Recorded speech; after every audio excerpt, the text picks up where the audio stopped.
Merhaba arkadaşlar, kanalımıza hoş geldiniz. Bugün sizler için Demet Özdemir ve Can Yaman'dan yepyeni ve güzel fotolarını sizler için hazırladık.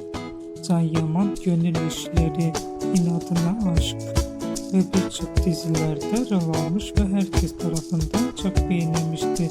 Biz de sizler için Can Yaman'dan en güzel ve en özel fotolarını hazırladık. Bu videoların devamı gelmesini istiyorsanız kanalımıza abone olun.